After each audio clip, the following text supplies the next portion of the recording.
Na leo Kivuko tumekuja huku wilayani Mkuranga mkoani Pwani, na leo tutazungumza na mkuu wa wilaya hii ya Mkuranga, Mheshimiwa Adija Kasri Ali. Huyu ni DC ambaye amekuwa akifanya mambo mengi sana hasa katika kusimamia halmashauri hii, lakini pia wilaya ya Mkuranga. Mimi naitwa Josephine Shimweswaga na kusihi tuwe sote mwanzo hadi mwisho wa kipindi hiki.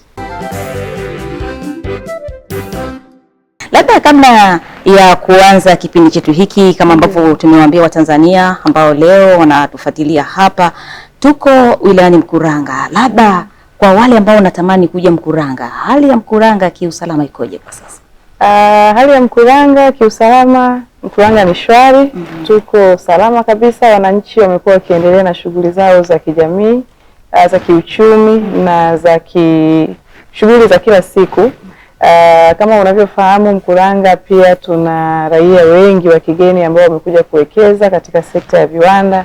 Kwa hiyo hata raia wa kigeni nao wako salama na shughuli zao zinaendelea kama ambavyo wamepanga kufanya. Kwa hiyo kiufupi, Mkuranga ni shwari na salama, atakaye na aje. Okay. Labda siku ulivyoteuliwa kuja huku Mkuranga kuongoza wilaya hii na hasa kwa mwenyekiti wa kamati ya ulinzi na usalama, matamanio yako kuiona Mkuranga hii inakuwa katika namna gani ili sasa kutimiza falsafa za Rais Dr. Samia Suluhu Hassan ambaye amekuteua kuja kuongoza wilaya hii? Kwanza nilifarijika kupata heshima hiyo ya uteuzi wa kuwa mkuu wa wilaya ya Mkuranga, na mwanzoni nilivyosikia Mkuranga, unajua miaka ya nyuma ilikuwa inasifika sana Mkuranga Kibiti kwenye yale machafuko. Kidogo ilinipa dakika chache za kutafakari, lakini nikasema kwa sababu mimi ni Mtanzania na nimeaminiwa, kwa hiyo kwa namna yote ile nitakwenda kushirikiana na wenzangu kuhakikisha yale ambayo Mheshimiwa Rais anatamani kuyaona ndani ya wilaya ya Mkuranga tunayafikia. Kwa hiyo nilivyofika, kwanza kikubwa nilikuta timu nzuri, wananchi pia ni wakarimu, lakini pia ni watu ambao wanapenda maendeleo na mashirikiano. Kwa hiyo yote ambayo tumeweza kuyafanya kwa takriban miaka 5 ambayo nimekaa hapa, maana Juni mwaka huu nitatimiza miaka 5 hapa, yamekuwa yakienda vizuri sana. Nimekuwa nikipata ushirikiano, lakini pia tumekuwa kwa pamoja tukikaa kupanga mipango ya kimaendeleo. Safari ya miaka 5 ndani ya wilaya hii imekuwa yenye mafanikio makubwa sana. Lakini sio miujiza, kwa sababu mipango ambayo tunapanga, lakini pia maelekezo ambayo huwa tunapata siku zote kutoka kwa Mheshimiwa Rais na viongozi wote wa kitaifa yamekuwa yakitimia kutokana na hayo ambayo nimesema, mashirikiano na wananchi. Lakini pia tumekuwa tukiwasilisha maoni ya wananchi kwa viongozi, na fedha za utekelezaji wa maoni na mipango ile imekuwa zikija mara kwa mara. Kwa hiyo ukiweka picha na ukaangalia 2021 Mkuranga ilikuwa wapi na sasa 2026, mambo ni makubwa ambayo yamefanyika, ni mengi sana. Shughuli za maendeleo, miradi ya maendeleo ambayo tumetekeleza ni mingi sana. Tunamshukuru sana Mheshimiwa Rais kwa hili. Okay. Kabla hatujafika kwenye miradi ya maendeleo ambayo umesema hapa imetekelezwa chini ya utawala huu wa Rais Dr. Samia Suluhu Hassan, ni mara yako ya ngapi kabla ya uteuzi huu kuwa mkuu wa wilaya? Ni mara yangu ya kwanza. Mara yangu ya kwanza. Niliteuliwa 2021 mwezi wa 6 tarehe 14, na hiyo ndio ilikuwa mara ya kwanza. Kwa hiyo kwa kweli ni nafasi na heshima kubwa sana ambayo nimeipata, na niendelee kumshukuru Mwenyezi Mungu, niendelee kumshukuru Mheshimiwa Rais na wananchi wa hapa kwa ushirikiano ambao nimekuwa nikipata. Okay. Nadhani kipindi hujateuliwa kuwa mkuu wa wilaya ulishawahi kushiriki au ulishawahi kuwa bunge wa vijana huko Zanzibar. Labda baada ya kuwa sasa nafasi hii ambayo unamwakilisha rais wa nchi katika wilaya, nini unakikumbuka kwa siku ya kwanza? Kwa kweli siku ya kwanza naweza nikakumbuka mengi. Niliona kama nina uzito mkubwa sana ndani ya mwili wangu, kwamba tuko vijana wengi, wapo Watanzania wengi, kwa nini mimi? Lakini hili lilinifanya sasa nianze kusimama imara na kuona kwamba sawa, kuna kazi ambayo natakiwa kuifanya, nimeaminiwa kuifanya, nami lazima nijiaminishe. Kwa hiyo tokea siku ya kwanza nilijua kwamba kuna jukumu zito mbele yangu na ni lazima niweze kuhakikisha kwamba simwangushi Mheshimiwa Rais, lakini pia wananchi ambao wamekuwa wakiwa na matumaini makubwa sana na serikali ya awamu ya 6. Kwa hiyo tokea siku hiyo nilivyoteuliwa mpaka sasa, kila nikiamka huwa najikumbusha nina dhima, lakini pia nina jukumu ambalo natakiwa kulisimamia na natakiwa kuonyesha matokeo kila siku. Kwa hiyo imekuwa ikiniamsha na ikinipa morali kila siku ya kufanya kazi kwa bidii. Ulitoka kuwakilisha vijana na vijana wana miemko tofauti na lakini ukaposa mamlaka ya kwenda kuwasimamia vijana, watu wazima, wanawake, watoto, wazee. Hawa walikupokeaje wewe kutokana na umri wako? Maana umeenda kwenye mwakilishi wa kijana, leo unaenda kuongoza watu wenye rika tofauti tofauti. Walikupokeaje wakati wa Mkuranga? Nakumbuka mapokezi yalikuwa mazuri sana, japokuwa kulikuwa na hofu kama wanavyosema ya umri, unasema kale kadada kataweza kweli hapa kuwa mkuu wa wilaya. Nakumbuka niliwahi kusikia comment za namna hiyo, lakini kimsingi hakuna chuo wala shule inayofundisha uongozi moja kwa moja. Nilifahamu kwamba licha ya umri wangu mdogo, mamlaka imetambua uwezo wangu na imenipa imani. Kwa hiyo licha ya umri ambao niko nao, ni lazima imani ile niweze kuitunza, kuiheshimu, lakini pia niweze kufanya vitu ambavyo vitaweza kuonekana. Kwa hiyo nashukuru, baada ya muda mdogo tu kwenda, wananchi wazee wangu wa hapa Mkuranga walianza kusema kweli tumeletewa binti mdogo lakini ana uthubutu, anaweza kufanya kazi ambayo ameletwa hapa kuifanya, na wao hawakuwahi kuniacha mkono, na mimi nilijikubalisha kwamba licha ya mamlaka nilionayo bado nataka kupata usimamizi kutoka kwa wazee.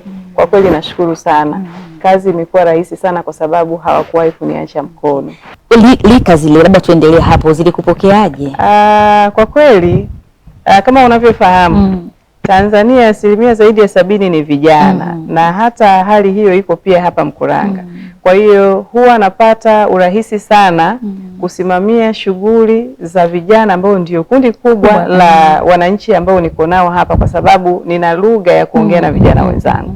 Nafahamu changamoto zao, nafahamu fursa ambazo zinaweza kuwasaidia kufanikisha mambo yao, na najua niingie vipi kwao ili waweze kusimama na serikali, lakini pia waweze kuhakikisha mambo yanakwenda vizuri. Kama unaweza kukumbuka da Josephine, kipindi cha uchaguzi hapa Oktoba 2025 kulitokea kidogo vurugu, na hata majirani zetu hapa Mbagala vurugu zile zilifika. Lakini kwa sababu vijana wa wilaya ya Mkuranga ni watulivu na viongozi wengi ambao tumeletwa hapa ni vijana, tulikaa nao kuongea nao mapema kwamba sisi tumetumwa maendeleo, sisi tunataka maendeleo, na ili maendeleo yaweze kufikiwa ni lazima tuweze kupata serikali. Kwa hiyo walisimama na viongozi wa serikali, na wao walikuwa walinzi namba moja kuweza kuhakikisha Mkuranga haitetereki. Kwa hiyo nashukuru pia fursa ya kuwa kijana iliniwezesha hata katika nyakati ngumu kuweza kupita vizuri. Katika swala hilo la uchaguzi hapo, tumeona wilaya hii ya Mkuranga haijapata kadhia kama ambavyo tumeshuhudia maeneo mengine. Na hii ukizungumzia Mkuranga na unapozungumzia Dar es Salaam, hasa kando yake kule huku Bagara na maeneo mengine Kongoya, tunashahidiana hivi. Labda siri ni nini, pamoja na kwamba mlikano vya siri ni nini vijana kutii? Maana vijana miemko yake kuikeka pamoja na kutii ni kazi kubwa. Mlitumia kazi gani kuwaweka pamoja wa vijana mpaka haya tujayaona? Nashukuru kwa kweli, vijana wanataka kuona kiu yao inafikiwa. Na sisi hapa tunamshukuru sana Mheshimiwa Rais katika maeneo ambayo sera ya uwekezaji wa viwanda imetekelezwa vizuri ni ndani ya wilaya hii ya Mkuranga. Kwa hiyo sisi hapa tuna viwanda zaidi ya 280 na viwanda vile waajiriwa zaidi ya 90% ni vijana. Kwa hiyo utamwambia saa ngapi kijana akafanye vurugu wakati ana kazi ambayo anatakiwa kuifanya. Kwa hiyo sisi kwetu ilikuwa ni kazi rahisi kuweza kukaa nao, kuwaeleza kwamba tunachotakiwa sasa ni kwenda kupiga kura. Baada ya kupiga kura kila mtu aendelee na shughuli zake. Ndio wengine walirudi kufanya shughuli zao. Kwa hiyo mimi nadhani kama kutakuwa na utaratibu mzuri wa vijana kuweza kujikita kwenye shughuli za kiuchumi, shughuli za kujitafutia, hakuna kijana ambaye anaweza kuwa na mihemko ya kiasi hiko kikubwa.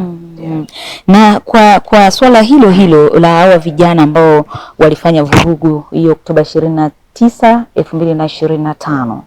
Tumeona wameharibu miundombinu sana ya kijamii. Wewe ukiwa kama kijana, ile hali ulipokeaje? Hacha kwanza tukiwa kando huo kwa wilaya, lakini kama kijana ulipokeaje ile hali? Nilipokea kwa masikitiko makubwa sana. Na sikufikiria kwenye maisha yetu Tanzania tutaweza kufika katika ile hali ambayo tumefika. Lakini baada ya kutafakari kwa kina, nimeona mimi kwa upande wangu kuna mambo matatu ambayo yanatusumbua vijana. La kwanza, tuna matarajio makubwa sana dhidi ya jitihada tunazoziweka katika kazi ambazo tunazifanya.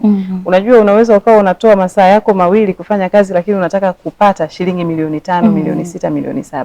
Jambo ambalo haliendi sawa sawa. Yaani kipato lazima kiendane sambamba na nguvu na jitihada ambazo utaiweka. Lakini la pili, nimeona sasa hivi tuna wimbi la kutamani vitu vya maeneo mbalimbali vinapotokea na sisi Tanzania vitukuti hata kama ni vibaya. Unajua, imefika muda sasa hivi da Josephine, tunafurahi mabaya yakitokea kuliko mazuri. Na ndio maana unaweza ukakuta serikali inafanya mambo mengi mazuri yanaonekana ya kawaida. Siku itokezee serikali imeshindwa kwa asilimia ndogo tu kukamilisha kile ambacho kilipaswa kifanyike, tayari kila mtu anatamani kuongea namna ambayo anataka. Kwa hiyo hili ni tatizo. Hili tatizo linatokana na jambo la kwanza, kukosa uzalendo. Na ndio maana tumekuwa tukishauri sana masomo ya uzalendo, lakini pia programu mbalimbali kwa vijana ziweze kurudi ili waweze kufahamu kwamba nchi hii inajengwa na wananchi wote.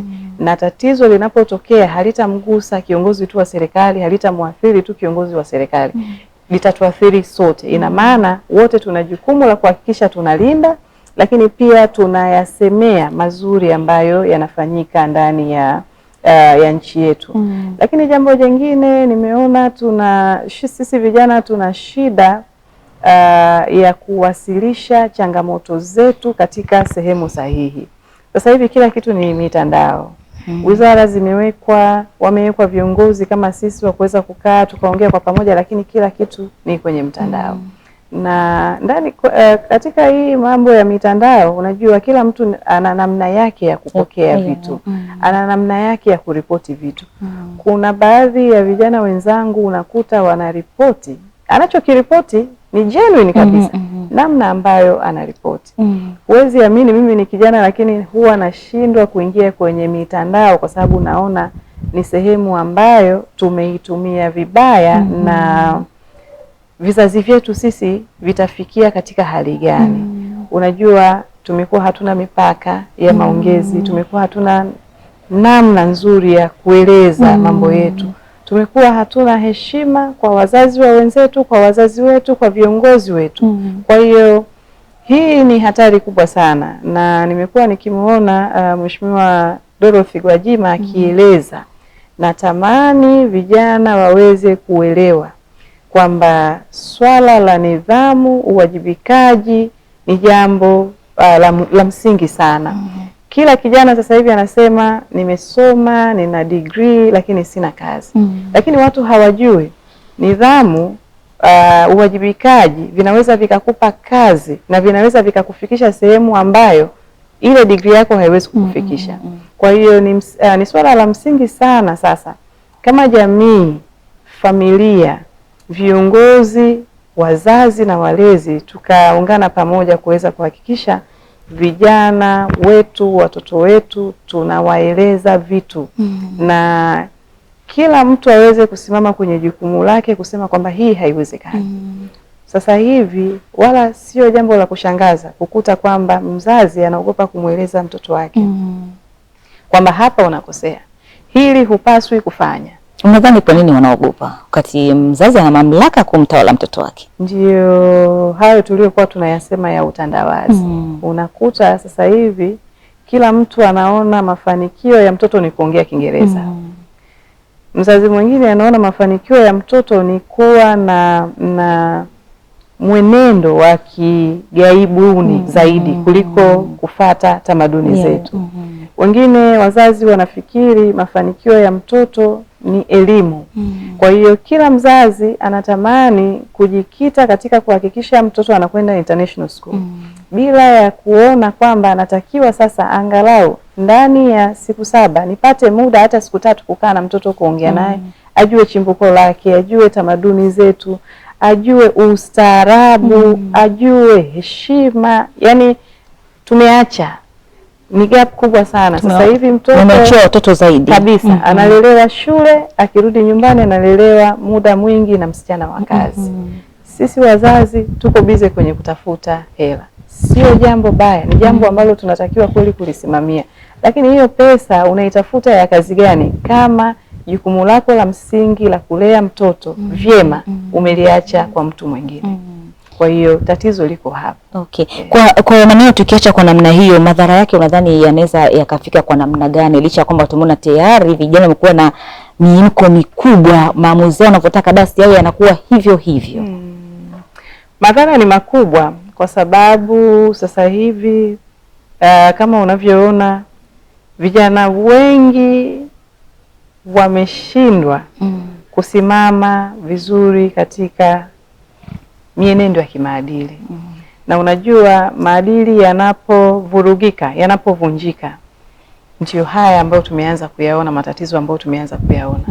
Mtu unakuta anaingia kwenye vurugu, ukimuuliza umekwenda kufanya nini? Yaani ukikaa naye hivi wawili unamuuliza, wala yeye alifuata tu ule muhemko na akaingia huko.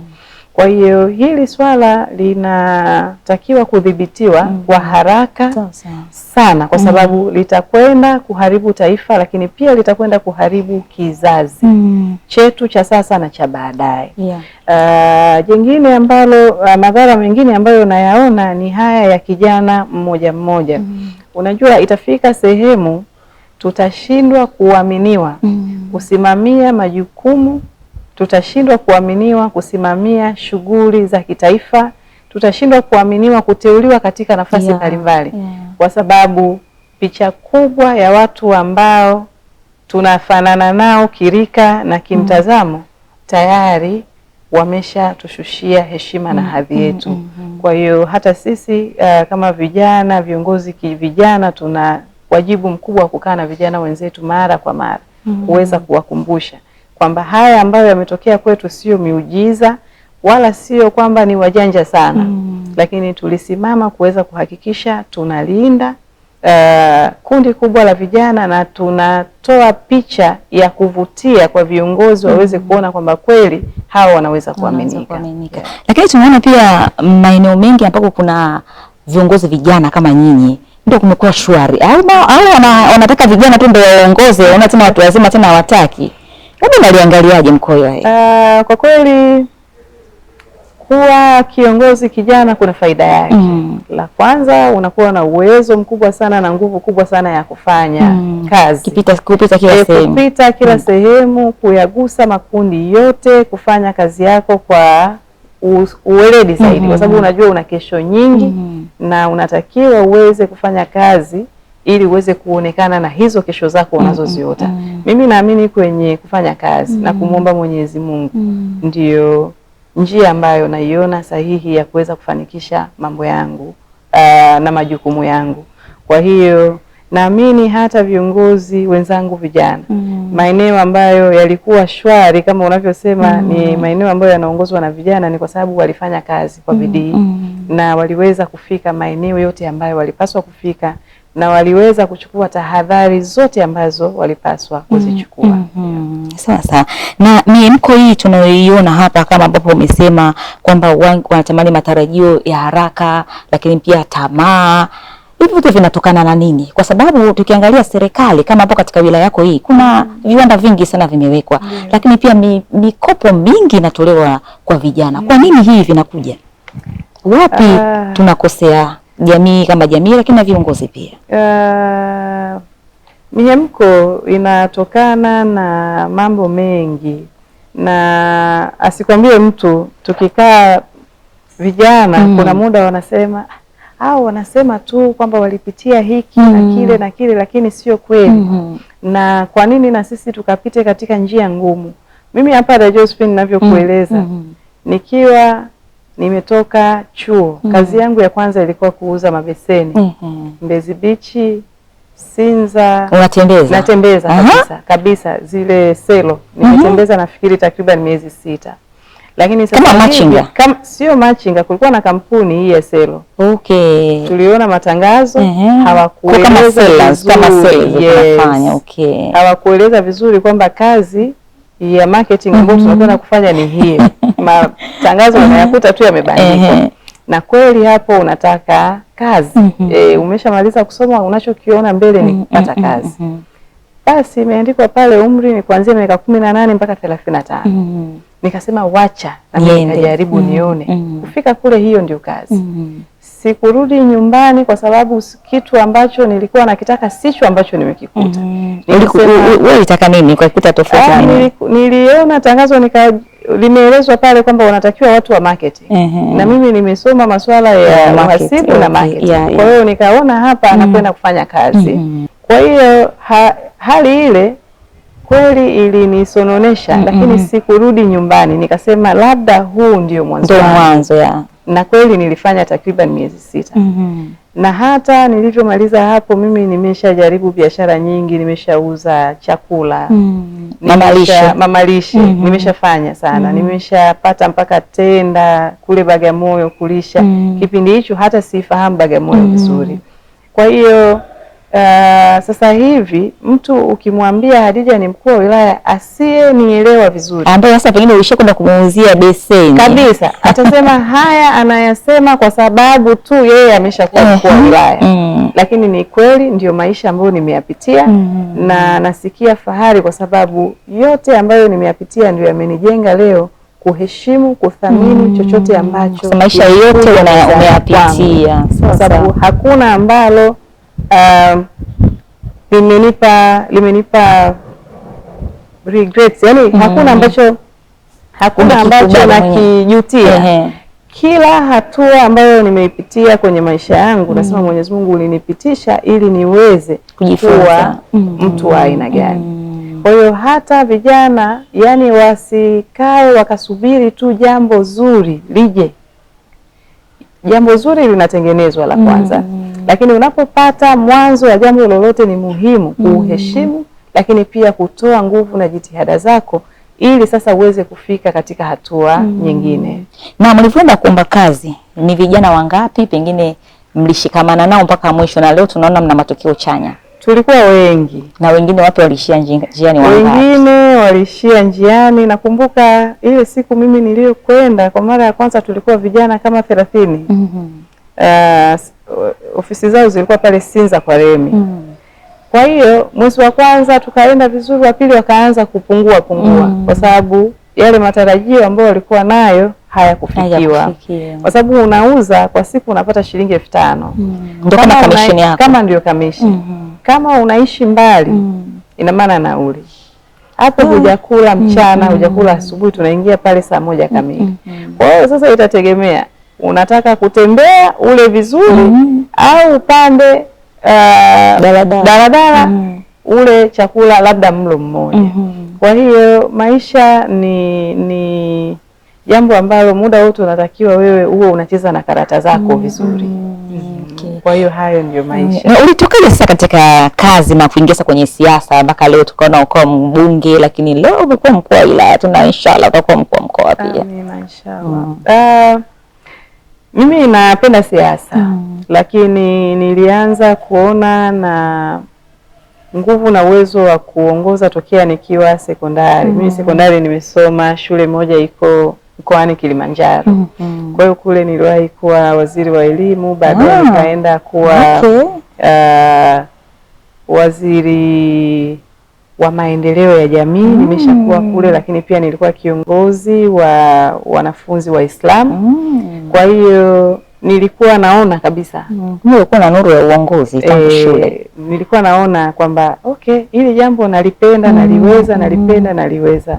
Lakini kama nilivyosema kwenye malezi, hata unapolea watoto wako, yani kile ambacho unamnenea na kile ambacho unatamani akifikie, weka utaratibu wa kumfanyishia mazoezi.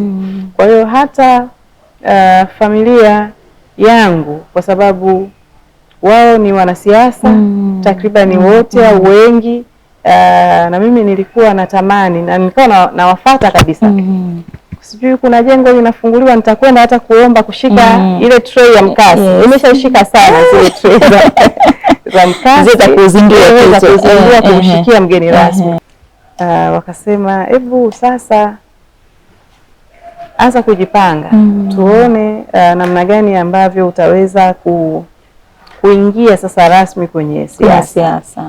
Basi 2014 nikaanza kujipanga kidogo kidogo, nikaanza kujipanga. Kila nikienda nyumbani kuambia bibi, sasa nasema hapana, tembea mwenyewe, hangaika mwenyewe, ikifika muda na sisi tutakuunga mkono. Nashukuru ilipofika 2015 waliniunga mkono, hata vijana wenzangu kutoka mkoa wa Kusini Unguja waliniunga mkono na kunipa heshima ya nafasi ya ubunge.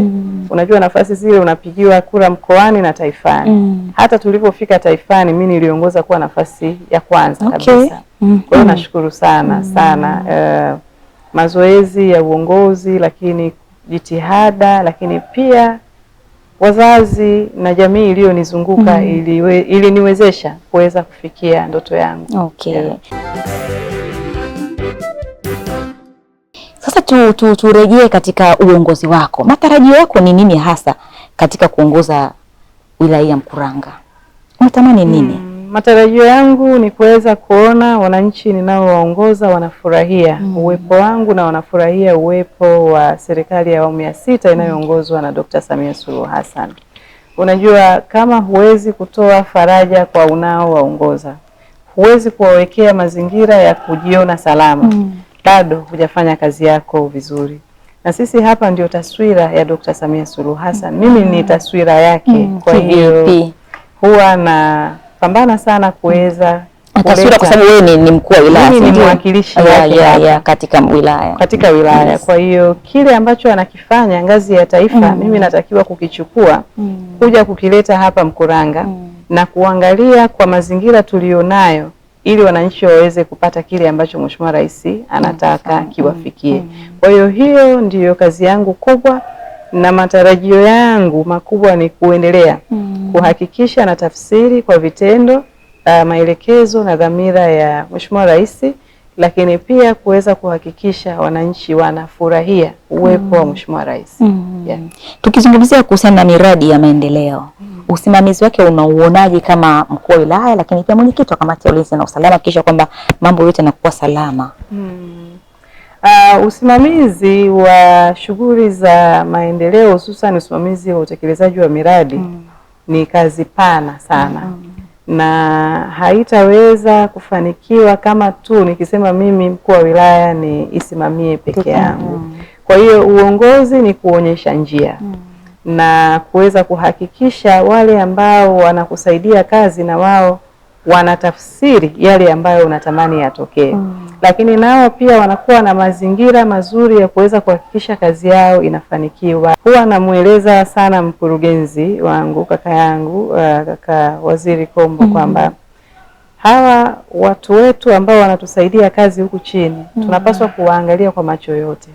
Siku wakigoma kufanya kazi kama ambavyo tunataka sisi, sisi hatutaweza kuonekana ni viongozi bora.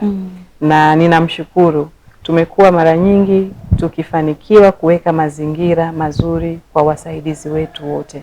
Kwa sababu sisi tutakuwa huku wawili au kamati ya usalama tuko 11, lakini wilaya hii na vijiji 125 utavifikiaje bila ya msaada na mashirikiano ya wenzako ambao mnafanya nao kazi?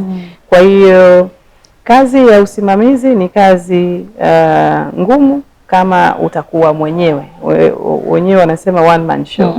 Lakini ukiweza kuweka utaratibu mzuri, ukaweka ushirikishaji na ushirikishwaji kwa makundi yote, itakuwa rahisi. Mimi kuna muda nakaa hapa ofisini, mwananchi tu ananipigia ananiambia, mkuu wa wilaya, tuna ujenzi wa zahanati kwenye kijiji X. Ninafikiri kuna harufu ya rushwa inaendelea hapa. Fuatilia. Kwa hiyo unajua wananchi wanaambizana. Ukifuatilia atakuja na wapili kukwambia. Usipofuatilia watasema kule mkuu wa wilaya hafuatilii tunachomwambia, watashindwa kukuletea tena taarifa. Kwa hiyo ukiweka wazi mawasiliano, ukiweka wazi ushirikiano na wananchi pamoja na viongozi na wanaokusaidia kazi ya usimamizi wa shughuli za utekelezaji wa miradi na kwa rahisi. Okay. Na wakati unaingia kuna lazima ulikuta kuna uongozi mwingine, pengine uliamua kuambatana na wale ambao ulikuwa wana makando au uongozi wako ulifanyaje? Uliwachuja au uliamua kwenda nao taratibu mpaka leo umefika hapa mlipo? Unajua hakuna binadamu ambaye ni malaika. Na hakuna ambaye hana mapungufu. Na yawezekana ameonyesha mapungufu kutokana na mazingira ya kazi ambayo alikuwa nayo. Kwa hiyo mimi jambo kubwa ambalo huwa na jitahidi kufanya ni kumkatia tamaa mtu. Hilo la kwanza. Lakini la pili ni kumpa mtu muda ili aweze kuona sahihi na ambayo sio sahihi, ili aweze mwenyewe kujipima, hapa kweli nilipaswa kufanya hivi au sikutakiwa kufanya hivi. Kwa hiyo ni kweli nilikuta baadhi ya watumishi wanasema kweli itawezekana kwenda naye, lakini usipomkatia tamaa, ukamuelekeza, ukaweza kumpa fursa, akaonyesha uwezo wake, unaona anabadilika na mambo yanakwenda vizuri. Kwa hiyo mimi nashukuru wengi nilioingia nao, niliowakuta kuanzia 2021 niko nao na wameboreka zaidi.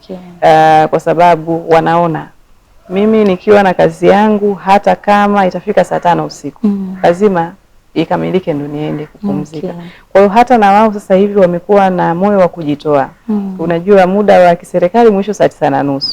Sasa wengine ile saa 9:30 wanaisubiri getini. Yaani niliwakuta wanamna. Nikamwambia sikiliza. Yaani wewe kama utakuwa umekuja kufanya kazi kwa ajili ya mshahara, yaani wewe ni mtumwa. Kwa hiyo ni muhimu ukajiwekea mwenyewe scope yako ya kazi. Unatarajia leo kuanzia saa 1 asubuhi mpaka saa 9 uone kitu gani umeachieve. Kwa hiyo iliweza kuwasaidia kubadilisha mtazamo na namna yao ya kufanya kazi. Unajua kufanya kazi masaa mengi sio kuleta matokeo mazuri. Ni wewe mwenyewe tu utakavyojipangia muda wako. Kwa hiyo kuna siku unatukuta hapa saa 9 tumemaliza kazi mapema.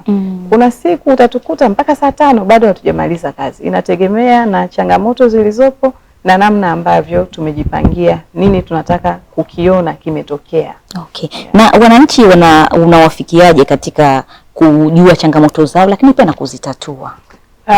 Mimi nawafikia wananchi kwa namna nyingi. La kwanza, ofisi yangu imeweka utaratibu wa kukutana na wananchi mmoja au kwa makundi kila Jumatatu na Alhamisi. Kwa hiyo kuanzia saa 1:30 huwa tunasikiliza changamoto tu kuanzia Jumatatu mpaka pale ambapo watakwisha. Ndio katika hizo siku ambazo nakwambia tutatoka saa 5. Sitamrudisha mtu kwa sababu yeye ameshachoma nauli yake kuja kupata ufumbuzi wa changamoto yake.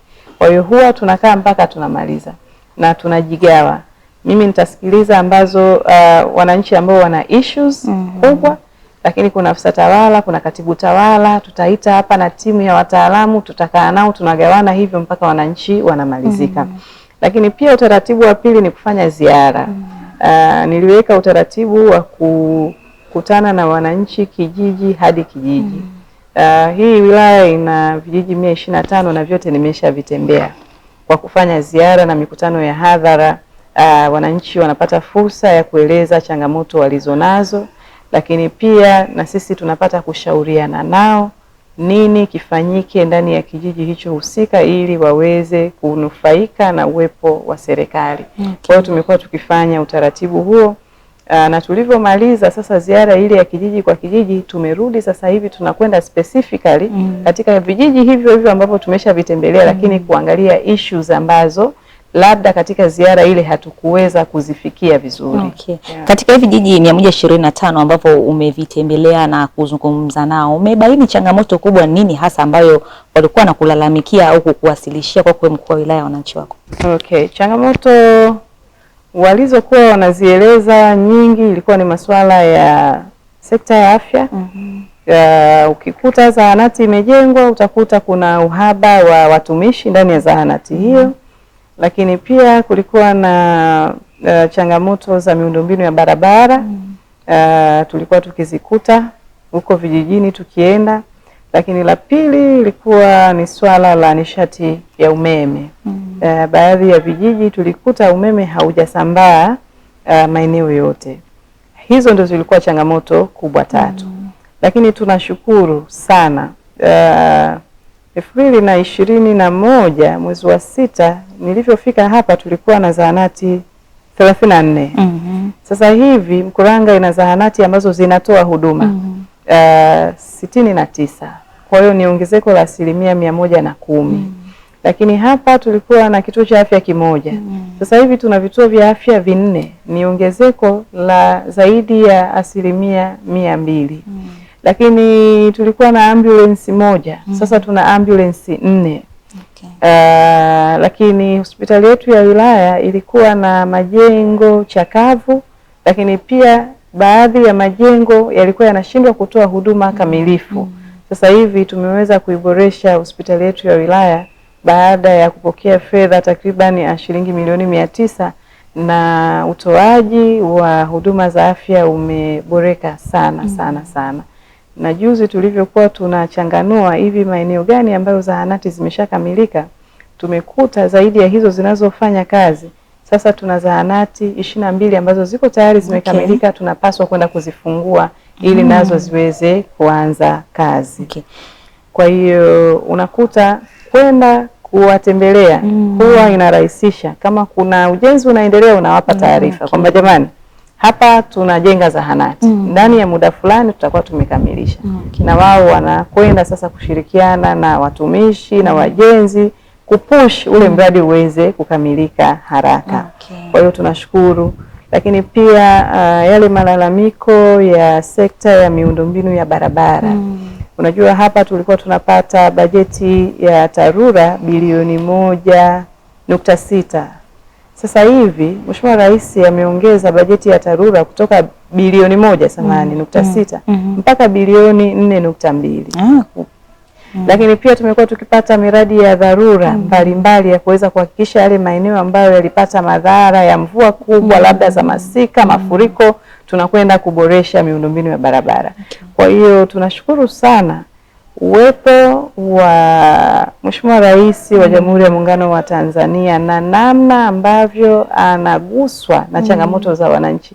Sisi kazi yetu kama wasaidizi inakuwa rahisi, lakini wananchi wanapata imani kubwa sana. Unajua huwezi ukaenda Januari unasema kitu hakijafanyika. Yaani moyo wako hautakubali kurudi tena mwezi wa pili. Lakini mimi muda wote huwa najisikia fahari, najisikia tayari kurudi kwa wananchi kwa sababu yale ambayo tunayaahidi tunayatekeleza kwa wakati. Okay. Yeah. Na vipi kuhusiana na migogoro ya ardhi? Naona hujazungumzia katika haya ambayo kama wananchi walikuwa wanatoa changamoto tofauti na maeneo mengine, tukienda kuzungumza nao, changamoto ya ardhi ndio imekuwa kama kikwazo kikubwa. Ni kweli. Changamoto hizo tulikuwa tunazipata, lakini changamoto za ardhi ni haya maeneo ya kata za mjini ndio nilikuwa napata. Kwa hiyo sasa kati ya kata 25 ni kata 6 tu ndo ambazo tulikuwa tunapata mara nyingi malalamiko hayo. Na ni kwa sababu tuko karibu na mkoa wa Dar es Salaam, kwa hiyo uvamizi ule huwa unatokezea mara kwa mara. Lakini tunashukuru uwepo wa mabaraza ya ardhi. Unajua masuala ya kisheria tunapoyapata, hususan masuala ya ardhi, ukisema uyatolee ufafanuzi hapo hapo, uweze kutoa hukumu hapo hapo, unakosea. Serikali imeweka utaratibu mzuri, na ndio maana tunapopata changamoto za migogoro ya ardhi huwa tunashauri iende sasa changamoto ile kusikilizwa kwenye mabaraza ya ardhi. Na tukiona kwamba kuna room ya kuweza kulimaliza lile kwa njia ya vikao, huwa tunafanya hivyo. Kwa hiyo mara nyingi huwa tunamaliza migogoro ya ardhi kwa namna hiyo. Lakini pia tumekwenda mbali zaidi sasa, halmashauri ya wilaya ya Mkuranga kuandaa mpango kabambe. Master plan huwa inasaidia sana kupunguza au kumaliza kabisa migogoro ya ardhi. Kwa hiyo sisi tumepitisha kwa kauli moja mpango kabambe ule, na tayari umeshaanza kufanyiwa kazi, kwa maana ya kwamba tunakwenda sasa kuigawa wilaya hii katika vipande vinne. Kutakuwa na eneo la uwekezaji, kutakuwa na mji wa kibiashara, kutakuwa na mji wa kilimo, na kutakuwa na mji wa shughuli ndogo ndogo. Ili sasa hata watumiaji wa ardhi anajua kabisa, ninataka kuwekeza viwanda, lazima niende katika mji wa viwanda. Na ndani ya mji wa viwanda kuna kongani ambazo tayari tumeshazianzisha. Kwa hiyo hii itakwenda kupunguza au kumaliza kabisa changamoto ya ardhi. Kwa sababu migogoro ya ardhi inatokana na matumizi mabaya ya ardhi. Mkipanga vizuri nyinyi wenyewe, mkijipanga nyinyi vizuri wenyewe kuwahudumia wananchi, wawekezaji, wafanyabiashara wanaokuja katika maeneo yenu, migogoro hii huwa inakwisha kabisa. Ulipoingia pa Mkuranga, pamoja kwamba nasema hofu yako kubwa ilikuwa ule ugaidi na mambo mengine, lakini pia kuna swala la mila na desturi hapa. Labda hili ulikabiliana nao vipi mpaka sasa tunaona kwamba wanaenda shule, wanazifanya zile mila kistaha tofauti na zamani? Unajua kusimamia mila na desturi sio jambo baya. Na nilikuwa ninawaelimisha kwa namna ya kuwaambia kama tunataka kusimamia mila na desturi ni lazima lazima tufanye mahusiano na mambo ya kimaendeleo. Kwa hiyo mfano tulianza hapa challenge ya kwamba mtoto ambaye atapata division 1 kidato cha 4, division 2, kama hajachezwa sisi tutachangia pesa aende kuchezwa. Kwa hiyo ile iliweza kuwavutia wazazi pia na walezi kuona kwamba kumbe serikali haijapinga kabisa, haijakataza. Lakini tunataka mtoto yule ambaye anatengenezwa na kuandaliwa kwa mila zetu aandaliwe pia kushindana na kukabiliana na hali ya dunia. Lazima apate elimu, lazima atambulishwe na aelezwe mambo mengine kisawasawa. Kwa hiyo tumekuwa tukiendelea na kampeni hiyo kwa namna tofauti tofauti, ili sasa wazazi waweze kufahamu kwamba serikali haipingi mila, lakini tunapinga mila kandamizi na tunapinga kutoa kipaumbele katika kusimamia mila zetu na desturi tukaacha mambo mengine ya msingi. Kwa hiyo hii imekuwa ikisaidia sana kuweza kuhakikisha watoto wanakwenda shule sasa, hususan watoto wa kike. Na sisi hapa Januari huwa tuna kazi kubwa sana. Kama tumeshapata mahoteo kijiji X kina wanafunzi wanaotakiwa kwenda kidato cha kwanza 100, utatuambia kwa nini wako 90. Kwa nini wa 10 hatuwaoni wako wapi? Kama kweli wamehama Mkuranga tupate barua, wamehama na wamehamia shule na yuko wapi? Kwa hiyo hii inakuwa inawatisha, ilibidi tutumie mkono wa kisheria kwa sababu mtoto analindwa kwa mujibu wa sheria. Mtoto ana haki zake ambazo zinalindwa kwa mujibu wa sheria na katiba ya nchi hii. Kwa hiyo hili limetuwezesha angalau kurudisha hofu ya wazazi na kuona kwamba serikali iko serious kuweza kumlinda mtoto, hususan mtoto wa kike. Okay. Na hivi ambavyo mnachangia watoto ambao wanaenda kuchezwa, mnawachangia kipindi gani? Kwamba akienda dakika mwaka mmoja sawa, au kuna muda maalum ambao mnaweka kama serikali? Nilifanya mwaka mmoja ule wa kwanza. Kwa hiyo tulikuwa tunafanya hivyo ili kuweza kuwaonyesha umuhimu wa kuyafanya haya mambo kwa wakati sahihi. Okay. Na eneo lako pia ni eneo la utalii. Na Rais Dr. Samia Suluhu Hassan ni mmoja mtu ambaye amejitoa sana katika kuonesha kwamba anataka kuitangaza Tanzania hasa vivutio vya utalii. Labda katika wilaya yako mmejipambanaje kuhakikisha kwamba mnashirikiana naye basi ili kukuza vivutio vya utalii, na vipo vya namna gani hapa? Sawa. Mkuranga imebarikiwa sana kuwa na vivutio vya utalii vingi. Mimi nilivyofika hapa sikuwa najua kama kuna bahari kwanza. Mimi natokea Zanzibar. Kwa hiyo tumekaa kama miezi 3-4 naanza kusikia kuna bahari, kuna visiwa, nikasema kweli, hebu tuanze kuona. Kwa hiyo la kwanza tuliweza kuvibaini vivutio vya utalii vyote ambavyo viko ndani ya wilaya hii. Mkuranga ina ufukwe wenye urefu wa kilomita 72. Sisi kule Zanzibar ufukwe wetu una urefu wa kilomita 48 kama sikosei, lakini haufiki 55. Kwa hiyo urefu wa ufukwe ulioko Mkuranga ni mkubwa zaidi ya ambao uko Zanzibar. Lakini kwa sababu haukutangazwa, haukuwa unajulikana, watu hawakuwa wanafahamu ni kitu gani ambacho wanatakiwa kufanya ili kuweza kuwavutia wawekezaji. Lakini la pili, tuna visiwa zaidi ya 3. Tuna kisiwa cha Mapanya, tuna kisiwa cha Kwale, tuna kisiwa cha Koma, tuna kisiwa cha Kuruti, na ndani ya visiwa hivyo kuna historia lukuki. Mfano kama kisiwa cha Kwale ndio kisiwa ambacho Shaban Robert alikaa kule na kuwa anatunga vitabu vyake. Na mambo mengi ambayo yako ndani ya visiwa hivyo. Lakini ukiacha tu ufukwe wa bahari, Mkuranga tuna misitu ya hifadhi ambayo ndani yake kuna vivutio vingi, kuna ndege wa aina nyingi, kuna mimea ambayo haipatikani maeneo mengine. Ukiacha hivyo tu tuna mabwawa yasiyokauka ndani ya kipindi chote cha mwaka. Tuna kwa kweli mimi ni mwana utalii. Ukinielezea masuala ya utalii kidogo naona kuna mambo ambayo tunatakiwa kufanya. Kwa hiyo la kwanza tulibaini, lakini la pili tukavitambua. Baada ya kuvitambua sasa tukaanza kuviwekea mkakati. Mfano msitu wa hifadhi wa hapa Vikindu tulikuta hauingizi mtalii hata mmoja. Sasa hivi msitu wa hifadhi ule kwa mwezi tunaingiza watalii 610. Kwa hiyo kimekuwa chanzo kizuri cha mapato.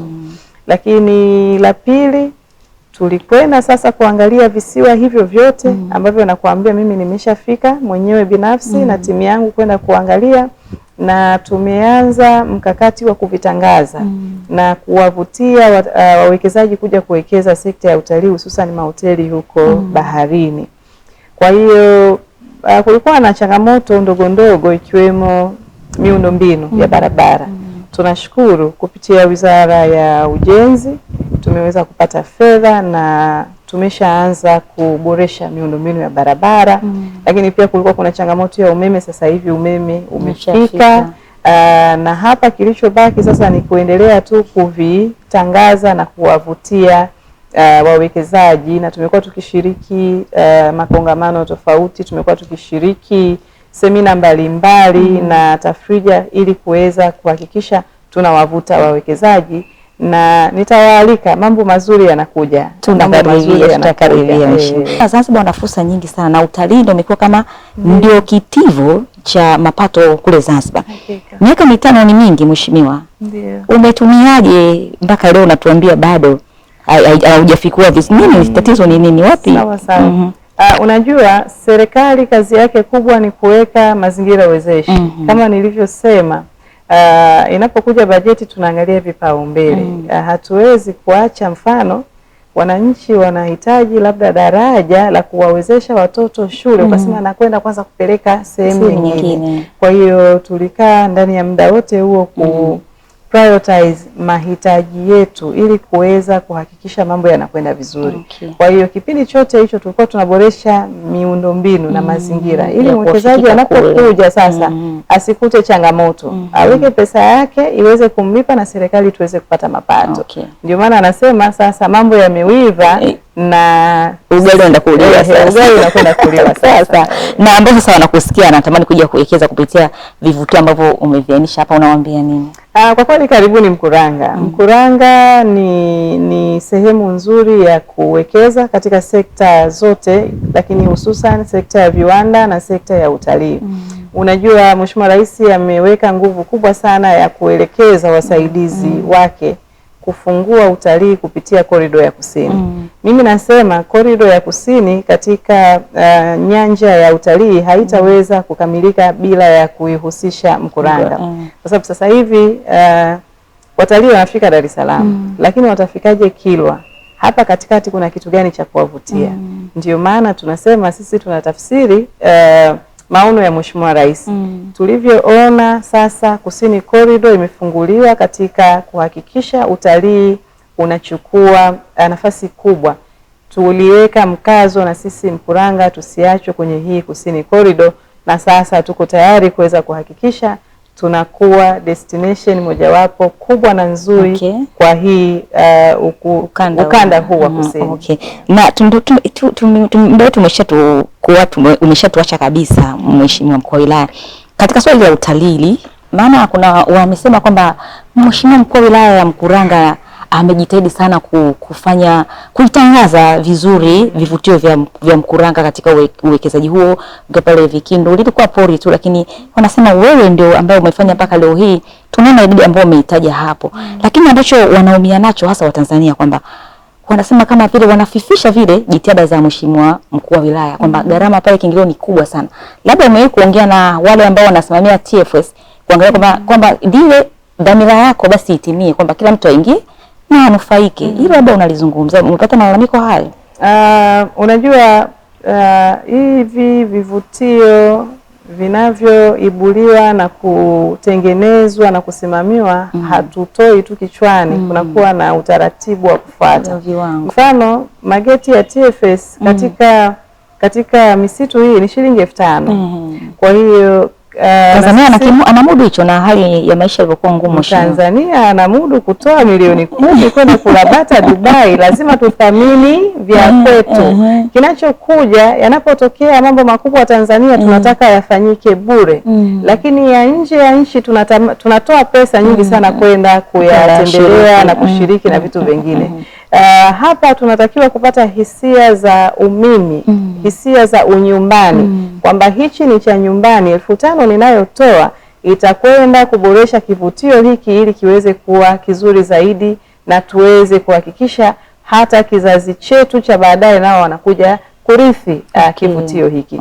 Kwa hiyo mimi najua 5,000 sio nyingi, lakini tunatakiwa sasa kurudi kupenda vya nyumbani, kuthamini vya nyumbani na kuhakikisha tunachangia kuweza kuviboresha na kuvijenga zaidi. Kwa kumalizia sasa, vijana ambao wanatamani kuwa kama wewe, nini wafanye na kuachana na miimko ambayo tusipoiangalia kama umesema Tanzania inaweza kufika sehemu mbaya? Unawaambia nini vijana wenzio? La kwanza ninaomba kuwaambia vijana wenzangu kwanza kujitambua. Lakini la pili, kutumia muda wetu wa ujana vizuri. Unajua ujana unapita. Mimi kuna vitu nilikuwa nafanya miaka 5, sasa hivi siwezi kuvifanya. Nikiangalia hivi naona hapana. Kuna namna nilikuwa navaa miaka 5, sasa hivi siwezi kuvaa. Naona hii hapana. Kwa hiyo muda ambao tuko nao ni muda ambao unapita. Kwa hiyo nguvu tulizonazo tuziwekeze katika mambo ambayo yatakuja kutupa kesho ya uzeeni nzuri. Na kila ambacho tunakifanya tuangalie na tuzingatie kwamba hiki kitakuja kuwa ndio kioo cha maisha yetu ya baadaye. Kwa hiyo kama tusipotumia ujana wetu kujikita kufanya kazi kwa bidii, kesho yetu ya uzeeni ni mbaya.